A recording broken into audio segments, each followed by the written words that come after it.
നമസ്കാരം ഗൈസ്, ഇന്നത്തെ വീഡിയോയിൽ നമ്മൾ നോക്കാൻ പോകുന്നത് iQOO Neo 9 Pro 5G. അപ്പോൾ നമ്മുടെ കയ്യിൽ ഈ ഫോൺ എത്തിയിരിക്കുകയാണ്. എൻ്റെ ഒരു ഫ്രണ്ട് വാങ്ങിയതാണ്. ഫ്രണ്ടിനെ വീഡിയോയിൽ കാണിക്കണമെന്നുണ്ട്, പക്ഷേ ഫ്രണ്ട് ഇപ്പം സ്ഥലത്തില്ല, ഫോൺ എനിക്ക് തന്നിട്ട് പോയതാണ്. അപ്പം ഈ ഫോണിനെ കുറിച്ചാണ് നമ്മൾ ഇന്ന് പറയാൻ പോകുന്നത്. 35,000 രൂപയാണ് ഇതിൻ്റെ സ്റ്റാർട്ടിംഗ് പ്രൈസ്. നമുക്ക് ലോഞ്ച് ചെയ്ത സമയത്ത് കിട്ടിയിട്ടുണ്ടായിരുന്നു. പക്ഷേ 39,000 ചില്ലാൻ രൂപയ്ക്ക് നിങ്ങൾക്ക് ഓഫർ പ്രൈസിൽ ഈ ഫോൺ ഇപ്പം നിങ്ങൾക്ക് സെയിലിൽ കിട്ടാനുണ്ട്. അപ്പോൾ ഈ ഒരു പ്രൈസിങ്ങിന് തികച്ചും അടിപൊളി ഫോണാണെന്ന് ഉറപ്പിച്ച് പറയാം. കാരണം നല്ല പെർഫോമൻസ്, നല്ല അടിപൊളി ക്യാമറ, സാമ്പിൾസ് ഞാൻ നല്ല വൃത്തിക്ക് കാണിച്ചു തരുന്നതായിരിക്കും. നമ്മൾ ക്യാമറ ടെസ്റ്റൊക്കെ നല്ല അടിപൊളിയായിട്ട് ചെയ്തിട്ടുണ്ട്. അപ്പോൾ എല്ലാം കാണിച്ചു തരുന്നതായിരിക്കും. വീഡിയോ അവസാനം വരുന്നത് കാണാം. നിങ്ങളിപ്പോൾ കണ്ടുകൊണ്ടിരിക്കുന്ന ടെക്ടോടെക് മലയാളം എന്ന യൂട്യൂബ് ചാനൽ ഞാനാണ് അമർനാഥ്. ടൈം കളയേണ്ട, നമുക്ക് iQOO Neo 9 Pro 5Gയുടെ ഫുൾ സ്പെസിഫിക്കേഷൻ മാത്രമല്ല ഒരു പ്രാക്ടിക്കൽ യൂസേജ് റിവ്യൂയിലേക്ക് കൂടി കിടക്കാം.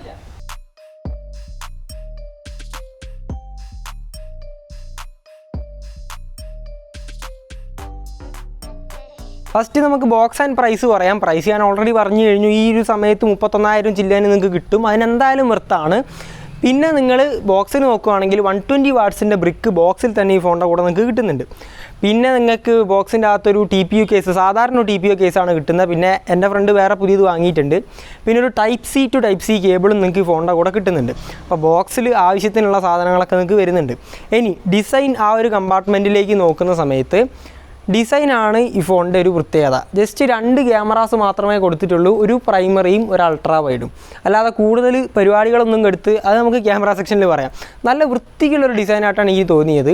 iQOO Neo 9 Proൻ്റെ 2 കളർ വേരിയൻസിലാണ് വരുന്നത്. ഈ ഒരു കളർ വേരിയൻറ്റ് ബ്ലാക്കാണ്. പിന്നെ ഇതിൻ്റെ ഒരു നല്ല ഡിസൈനുള്ളൊരു കളർ വേരിയൻറ്റ് ഉണ്ടായിരുന്നു.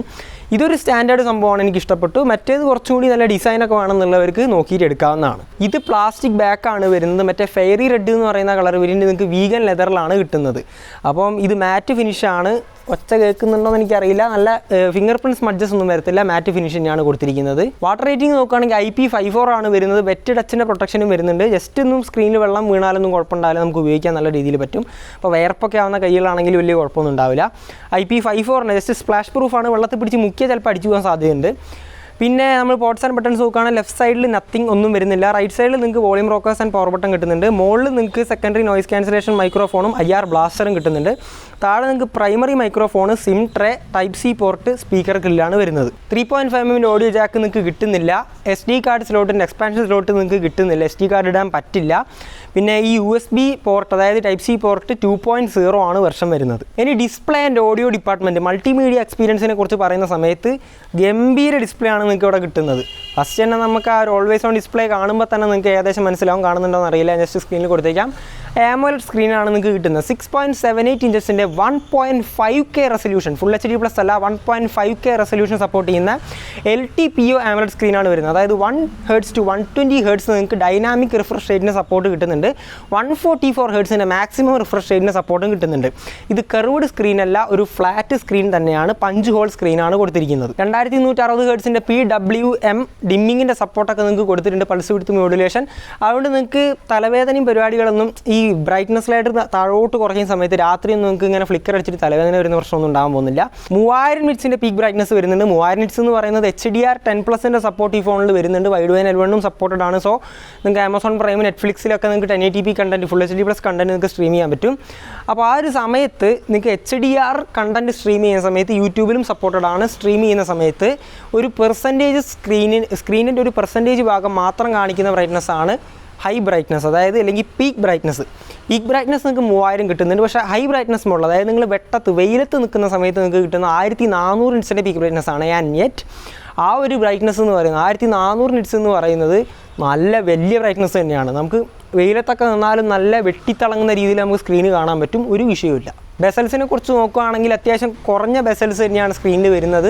പഞ്ച് ഹോൾ കട്ടിങ്ങും സൈഡിലുള്ള ബെസൽസും താഴെയുള്ള ചിഹ്നമൊക്കെ നോക്കുകയാണെങ്കിൽ ജസ്റ്റ് ഞാനിവിടെ കാണിച്ച് തന്നേക്കാം. പിന്നെ ആ സ്ക്രീനിൽ കൊടുത്തേക്കാം. നല്ല രസമുണ്ട് നമുക്ക് ആ ഒരു സ്ക്രീന് കാണാൻ വേണ്ടി. അത്യാവശ്യം നല്ല മൂവി കാണുമ്പോഴുള്ള എക്സ്പീരിയൻസും കാര്യങ്ങളൊക്കെ അടിപൊളിയായിരിക്കും. ഡ്യുവൽ സ്റ്റീരിയോ സ്പീക്കേഴ്സും കൂടി വരുന്നുണ്ട് നമ്മൾ മൾട്ടിമീഡിയ നോക്കുകയാണെങ്കിൽ. അപ്പം 2 സ്പീക്കറും വരുന്നുണ്ട്, നല്ല ഗംഭീര സ്ക്രീനും വരുന്നുണ്ട്. 144 Hzൻ്റെ റിഫ്രഷ് റേറ്റ് നിങ്ങൾക്ക് ഗെയിമിങ്ങിൽ മാത്രമാണ് കിട്ടുന്നത്. അത് പെർഫോമൻസിലേക്ക് നമുക്ക് വരാം. യെസ്, അതിന് മുന്നേ നമുക്ക് ഹാപ്റ്റിക് ഫീഡ്ബാക്കും കിട്ടുന്നുണ്ട്, ഞാൻ പറഞ്ഞേക്കാം. ഡ്യുവൽ സ്റ്റീരിയോ സ്പീക്കേഴ്സ് വിത്ത് നൈസായിട്ടുള്ളൊരു നോർമൽ ഹാപ്റ്റിക് ഫീഡ്ബാക്കാണ്. പ്രത്യേകിച്ച് മോട്ടറൊന്നും പറഞ്ഞിട്ടില്ല, പക്ഷേ എന്നാലും നല്ല രീതിയിൽ നമുക്ക് സുഖം തോന്നിക്കുന്ന ഒരു ഹാപ്റ്റിക് ഫീഡ്ബാക്ക് എക്സ്പീരിയൻസ് കിട്ടുന്നുണ്ട്. ഇനി ഈ ഫോണിൻ്റെ സ്പെസിഫിക്കേഷൻസിനെ കുറിച്ച് പറയുകയാണെങ്കിൽ ക്വാൾക്കം സ്നാപ്ഡ്രാഗൺ 8 Gen 2 ചിപ്സെറ്റാണ് കൊടുത്തിരിക്കുന്നത്. 4nm ഫാബ്രിക്കേഷൻ ടെക്നോളജിയിൽ ഉണ്ടാക്കിയ ടോപ്പ് ചിപ്സെറ്റാണ്. കഴിഞ്ഞ കൊല്ലത്തെ S23 അൾട്രയിലൊക്കെ വന്നിരിക്കുന്ന ചിപ്സെറ്റാണ്. സോ ഇതിൻ്റെ ഒരു പവർ ഞാൻ പറയാതെ തന്നെ നിങ്ങൾക്കറിയാം. അത് ഇതിൻ്റെ അത് കാണിക്കാനുണ്ട്. സ്പെക്ക് ആദ്യം പറയുകയാണെങ്കിൽ 5160 mAh ബാറ്ററിയും വരുന്നുണ്ട്. പിന്നെ 120 വാട്ട്സിൻ്റെ ചാർജിങ് സപ്പോർട്ട് വരുന്നുണ്ട്. അതിൻ്റെ ബ്രിക്ക് നിങ്ങൾക്ക് പെട്ടിയിൽ കിട്ടുന്നുണ്ട്. LPDDR5X റാം ടൈപ്പും UFS 4.0 സ്റ്റോറേജ് ടൈപ്പ്, ഏറ്റവും ലേറ്റസ്റ്റ് LPDDR5X UFS 4.0 നിങ്ങൾക്ക് ഇതിൽ കിട്ടുന്നുണ്ട്. സോ നോർമൽ കാര്യങ്ങളെന്ന് മാത്രമല്ല, അൾട്ടിമേറ്റ് ഗെയിമിംഗ് എക്സ്പീരിയൻസിനും ഈ ഫോൺ ഉതകുന്നതാണ്. അപ്പോൾ ഇനി പെർഫോമൻസിലേക്ക് നോക്കുന്ന സമയത്ത് 1.6 മില്യൻ്റെ പുറത്ത്, അല്ലെങ്കിൽ 1.5 മില്യൺ എനിക്ക് ടെസ്റ്റ് ചെയ്തപ്പോൾ കിട്ടിയത്. 1.5 മില്യൻ്റെ പുറത്ത് AnTuTu സ്കോർ നിങ്ങൾക്ക് കിട്ടുന്നുണ്ട്.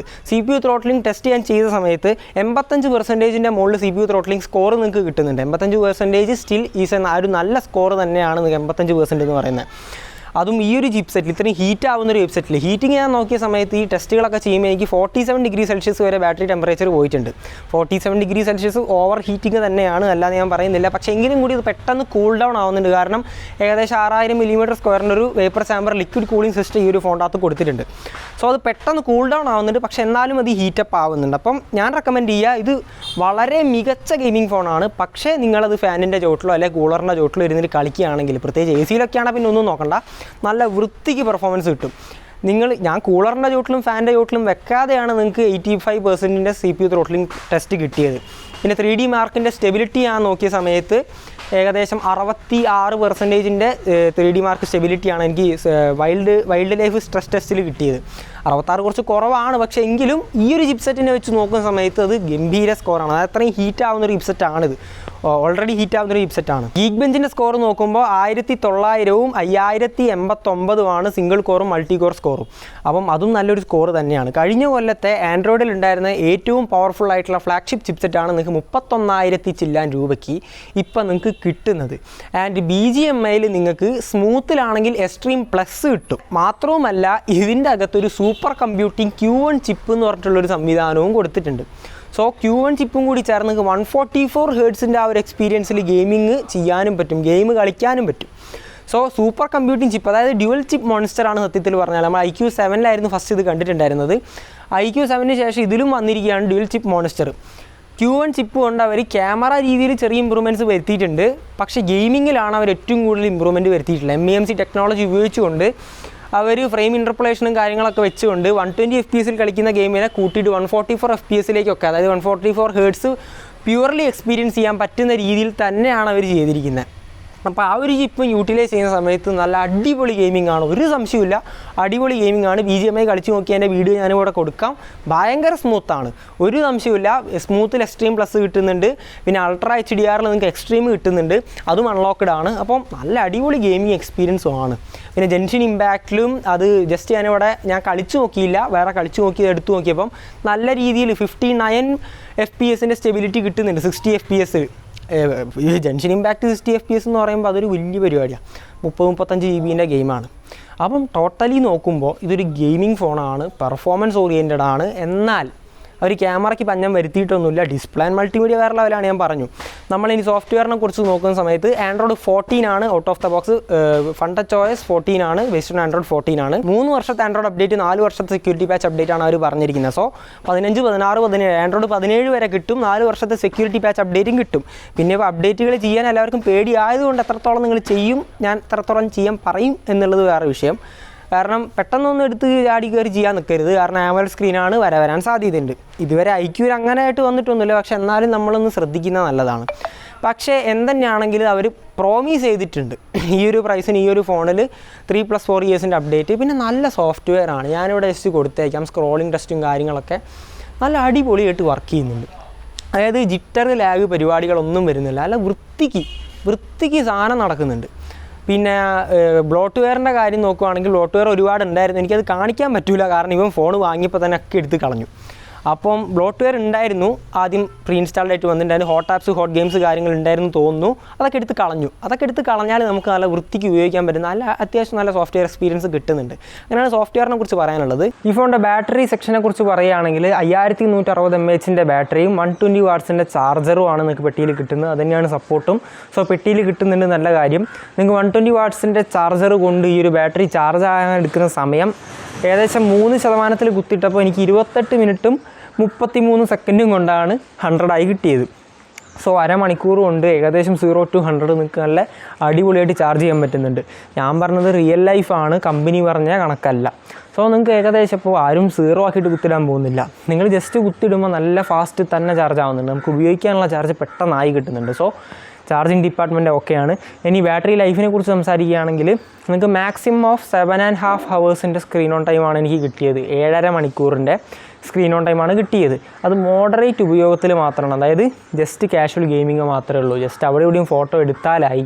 പിന്നെ ഈ ഗെയിമിങ് ഭയങ്കര പെർഫോമൻസ് ഓറിയൻറ്റഡ് ടാസ്കുകളൊന്നും അധികം ഇല്ല. ജസ്റ്റ് കോളിങ് കാര്യങ്ങൾ അങ്ങനെയുള്ളപ്പോഴാണ് 7.5 ഹവേഴ്സിൻ്റെ സ്ക്രീൻ ഓൺ ടൈം കിട്ടിയത്. പക്ഷേ നിങ്ങൾ ഭയങ്കര ഹെവി യൂസേജ്, ഞാൻ ഹെവി ടെസ്റ്റ് ചെയ്തിട്ടുണ്ടായിരുന്നു. അതായത് ഞാൻ AnTuTu score, geek bench, 3D mark, CPU throttling, കൂടെ ഗെയിമിംഗ് ടെസ്റ്റ്, അതിൻ്റെ കൂടെ ക്യാമറ സാമ്പിൾസിൻ്റെ എടുക്കൽ, ഇതെല്ലാം കൂടി എടുത്ത ദിവസമാണ് ഞാൻ ഹെവി ടെസ്റ്റ് ചെയ്തത്.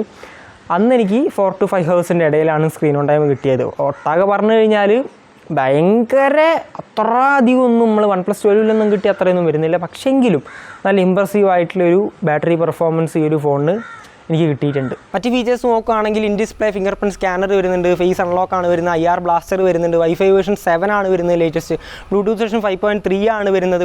പിന്നെ ബ്ലൂടൂത്തിൻ്റെ കോഡക്കുകൾ നോക്കുകയാണെങ്കിൽ LDAC കോഡക്ക് മാത്രമേ വരുന്നുള്ളൂ, LSDC കോഡക്ക് വരുന്നില്ല. പിന്നെ ഒബ്വിയസ്ലി നിങ്ങൾക്ക് അറിയാം 5G സപ്പോർട്ടഡ് ഫോണാണ്. പിന്നെ ഡ്യുവൽ 4G വോൾട്ടിയുടെ സപ്പോർട്ടും കാര്യങ്ങളൊക്കെ വരുന്നുണ്ട്. ക്യാമറ ടു API സപ്പോർട്ട് വരുന്നുണ്ട്, വൈഡ് L1 വരുന്നുണ്ട്. അപ്പോൾ കാര്യങ്ങളൊക്കെ വരുന്നുണ്ട്. മറ്റ് ഫീച്ചേഴ്സിനും പഞ്ഞൊന്നുമില്ല. IP54 സർട്ടിഫിക്കേഷൻ വരുന്നുണ്ട്. ഞാൻ നേരത്തെ പറഞ്ഞു വെറ്റ് ടച്ച് ഒക്കെ നിങ്ങൾക്ക് സപ്പോർട്ട് ചെയ്യുന്നുണ്ട്. ഹാപ്റ്റിക് ഫീഡ്ബാക്കും വരുന്നുണ്ട്. ഇനി ലാസ്റ്റ് ആൻഡ് ഫൈനലായിട്ട് ക്യാമറയെ കുറിച്ച് നമ്മൾ നോക്കുന്ന സമയത്ത് പ്രൈമറി ക്യാമറ 50 മെഗാ പിക്സലിൻ്റെ IMX 920 സോണിയുടെ സെൻസറാണ് കൊടുത്തിരിക്കുന്നത് വിത്ത് ഒപ്റ്റിക്കൽ ഇമേജ് സ്റ്റെബിലൈസേഷൻ്റെ സപ്പോർട്ട്. രണ്ടാമതായിട്ട് നിങ്ങൾക്ക് കിട്ടുന്നത് 8 മെഗാ പിക്സലിൻ്റെ അൾട്രാ വൈഡ് ക്യാമറയാണ്. No gimmicks. 2 മെഗാ പിക്സലിൻ്റെ വെറുതെ ആവശ്യമില്ലാത്ത ആർക്കും വേണ്ടാത്ത പ്രഹസനം അവിടെ കൊടുത്തിട്ടില്ല. സോ ഒരു പ്യുവർ ക്യാമറ സെറ്റപ്പ്, നല്ലൊരു ക്യാമറ ഡിസൈൻ നിങ്ങൾക്ക് കിട്ടിയിട്ടുണ്ട്. അതും ഈ ക്യാമറ നല്ല വൃത്തിക്ക് നിങ്ങൾക്ക് ഉപയോഗിക്കാം. ഫസ്റ്റ് ഞാൻ വീഡിയോഗ്രാഫി പറയാം. വീഡിയോഗ്രാഫി പറയുന്ന സമയത്ത് 8K at 24 FPS നിങ്ങൾക്ക് മാക്സിമം വീഡിയോ റെസൊല്യൂഷൻ ബാക്കിൽ സപ്പോർട്ട് ചെയ്യുന്നത്. 4K 60 FPS is more than enough. 4K 60 FPS നിങ്ങൾ വീഡിയോ എടുക്കുകയാണെങ്കിൽ നല്ല വൃത്തിക്ക് വീഡിയോ എടുക്കാൻ പറ്റുന്നുണ്ട്. ആ വീഡിയോൻ്റെ ജസ്റ്റ് എടുത്ത ഒരു നാച്ചുറൽ രീതിയിലുള്ളത് ഞാൻ കാണിക്കാം. അത് ഇതിന് ശേഷം ഞാൻ നിന്ന് പറയുന്നതും ഞാൻ കാണിക്കാം. അപ്പോൾ നിങ്ങൾ കാണുന്നത് 4K 60 FPS 8K റെസൊല്യൂഷൻ വരുന്നുണ്ട്. പക്ഷേ അത് വെറുതെ ഇട്ടിട്ട് കാര്യമൊന്നുമില്ല, 24 FPS കിട്ടുന്നുള്ളൂ. 4K 60 ഈ ഒരു രീതിയിലായിരിക്കും നിങ്ങൾക്ക് വീഡിയോൻ്റെ ക്ലാരിറ്റി കിട്ടുക. അത്യാവശ്യം നല്ല ക്ലാരിറ്റിയിൽ കിട്ടുന്നുണ്ട്. പിന്നെ സ്നാപ്ഡ്രാഗൺ 8 Gen 2 ആയതുകൊണ്ട് തന്നെ ആ ഒരു രീതിയിലുള്ള പ്രോസസ്സിങ് നമുക്ക് കിട്ടുന്നുണ്ട്. അതുകൊണ്ടാണ് 8K സപ്പോർട്ട് ചെയ്യുന്നതും. പിന്നെ മൈക്കിലേക്ക് വോയിസ് എടുക്കുന്നത് ഈ ഒരു രീതിയിലേക്കായിരിക്കും നിങ്ങൾക്ക് കേൾക്കുന്നുണ്ടാവും. മൈക്കില്ലാണ്ടാണ് ഞാൻ സംസാരിക്കുന്നത്. അപ്പോൾ ഒരു രീതിയിലായിരിക്കും നിങ്ങൾക്ക് കണ്ടിരുന്നാന്ന് തോന്നുന്നത്, നിങ്ങൾ തന്നെ തീരുമാനിക്കാം. ഈ സെൽഫിയിലെ വീഡിയോഗ്രാഫിനെ കുറിച്ച് പറയുകയാണെങ്കിൽ 1080p at 30 FPS ക്യാപ്ഡ് ആണ്. നമുക്ക് സാംസങ്ങിൽ കിട്ടുന്ന പോലെ 4K 60 നമുക്ക് സെൽഫിയിലും കിട്ടുന്നില്ല. അതൊരു പോരായ്മ തന്നെയാണ്. സെൽഫിയിൽ 4K 30 എങ്കിലും വേണം. അറ്റ്ലീസ്റ്റ് 1080p 60 FPS എങ്കിലും കൊടുക്കണം. ഇത് 1080p 30 മാത്രമേ വരുന്നുള്ളൂ. ആ വീഡിയോ ടെസ്റ്റും ഞാനിവിടെ കൊടുത്തേക്കാം. ഫ്രണ്ട് ക്യാമിന് maximum video resolution 1080p at 30 FPS മാത്രമാണ് കിട്ടുന്നത്. 4K റെക്കോർഡിംഗ് ഫീച്ചർ വരുന്നില്ല, 60 FPS ഫീച്ചറും വരുന്നില്ല. അപ്പോൾ ഇത് കാണുന്നത് 1080p 30 FPS. മൈക്കിൻ്റെ ക്ലാരിറ്റിക്ക് ഇങ്ങനെയായിരിക്കും. വ്ളോഗ് ചെയ്യുന്നവർക്ക് ഏകദേശം ഈ ഒരു രീതിയിലൊക്കെ ആയിരിക്കും. ഇപ്പോൾ ലൈറ്റ് ഫ്രണ്ടിൽ നിന്ന് വരുമ്പം വലിയ കുഴപ്പമില്ല. ലൈറ്റ് അഗെയിൻസ്റ്റ് വരുന്ന സമയത്ത് കുറച്ച് പണിയാണ്. പക്ഷെ എന്നാലും വലിയ കുഴപ്പമില്ലാത്ത രീതിയിൽ ഹാൻഡിൽ ചെയ്യുന്നുണ്ടെന്നാണ് പറയുന്നത്. ഇതൊക്കെ ആയിരിക്കും വീഡിയോ ക്വാളിറ്റി. നിങ്ങൾ തന്നെ നോക്കുക, ജഡ്ജ് ചെയ്യുക. ഈ പ്രൈമറി ക്യാമറ, അൾട്രാവൈഡ് ക്യാമറ, ഷോട്ട്സിനെ കുറിച്ച് നോക്കുകയാണെങ്കിൽ ഏകദേശം രണ്ടും സെയിം ആണ്. നല്ല രീതിയിൽ നല്ല വെട്ടത്തിലും വെളിച്ചത്തിലും സൂര്യവെളിച്ചത്തിലും നോക്കുകയാണെങ്കിൽ നല്ല അടിപൊളിയായിട്ട് ക്യാപ്ചർ ചെയ്യുന്നുണ്ട്. ഒരു പ്രശ്നവുമില്ല. IMX 920 എന്ന് പറയുന്നത് നല്ല സെൻസറാണ്. അത് നല്ല രീതിയിൽ പണിയെടുത്തിട്ടുണ്ട്. കാരണം വിവോൻ്റെ സബ് ബ്രാൻഡായിട്ട് ആ രീതിയിൽ തന്നെ അവർ പണിയെടുത്തിട്ടുണ്ട്.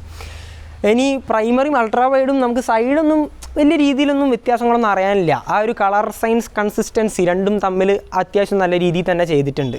ഇനി HDR കുറിച്ച് നോക്കുകയാണെങ്കിൽ HDRും അത്യാവശ്യം നല്ല രീതിയിൽ അത് വീഡിയോഗ്രാഫിയിലും ചെയ്തിട്ടുണ്ട്, ഫോട്ടോയിലും ചെയ്തിട്ടുണ്ട്. നമ്മൾ നേരെ ബാക്കിൽ സൂര്യൻ വന്നാലും നേരെ മുന്നിൽ സൂര്യൻ വന്നാൽ നമുക്ക് ലൈറ്റ് അഗെയിൻസ്റ്റ് വരുമ്പോഴാണല്ലോ HDRൻ്റെ ഇഷ്യൂസ് വരാറുള്ളത്. അഗെയിൻസ്റ്റ് വരുന്ന സമയത്തും നല്ല രീതിയിൽ ചെയ്യുന്നുണ്ട്. ക്യാമറ പോർട്രേറ്റ് ഒരു രക്ഷയില്ല. പോർട്രേറ്റ് 2Xലും നല്ല രസമുണ്ട് കാണാൻ. എനിക്ക് എൻ്റെ ഫോട്ടോ സ്വന്തം എടുത്തിട്ട് ഇഷ്ടപ്പെട്ട ഒരു ഫോട്ടോ ഈ ഫോണിൽ എടുത്തതാണ്.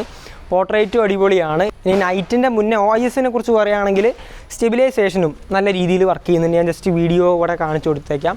സ്റ്റെബിലൈസേഷൻ അത്യാവശ്യം നല്ല രീതിയിലൊക്കെ വർക്ക് ചെയ്യുന്നുണ്ട്. നിങ്ങൾക്ക് 1080p 60 FPS അൾട്രാ സ്റ്റെബിലൈസേഷൻ കിട്ടുള്ളൂ. വിത്തൗട്ട് സ്റ്റെബിലൈസേഷൻ നിങ്ങൾക്ക് ഞാൻ പറഞ്ഞില്ല 8K 24 FPS 4K 60 എന്ത് വേണമെങ്കിലും കിട്ടും. പിന്നെ സൂം ടെസ്റ്റ് നോക്കുകയാണെങ്കിൽ ഞാനിവിടെ ജസ്റ്റ് സൂം കൊടുത്തേക്കാം. 1x 2x 5x 10x 20x ഈ രീതിയിലുള്ള സൂമാണ് വരുന്നത്. 20x പോകുമ്പം വലിയ നല്ല രീതിയിലുള്ള ക്ലാരിറ്റിയും പരിപാടികളൊന്നും ഇല്ല. കാരണം ഒന്നാമതെ 50 മെഗാപിക്സലാണ്, അത് സൂം ചെയ്യുന്ന സമയത്ത് അത്യാവശ്യം പിക്സലേറ്റഡ് ആവും. ഒരു 5x വരെയൊക്കെ നല്ല വൃത്തിക്ക് കിട്ടുന്നുണ്ട്. ബാക്കിയൊക്കെ പിന്നെ യൂസബിൾ ആണെന്ന് വെച്ചാൽ ആണ്, അല്ലേന്ന് ചോദിച്ചാൽ അല്ല. ആ രീതിയിലാണ് സൂം വരുന്നത്. നൈറ്റും അത്യാവശ്യം നല്ല രീതിയിൽ തന്നെ ഇംപ്രസ് ചെയ്തു. അത്യാവശ്യം നല്ല രീതിയിലുള്ള, ഞാൻ ആ നൈറ്റിൻ്റെ ഇവിടെ കൊടുത്തേക്കാം, നല്ല രീതിയിലുള്ള നൈറ്റ് ഷോട്ട് തന്നെയാണ് എനിക്ക് കിട്ടിയിട്ടുണ്ടായത്.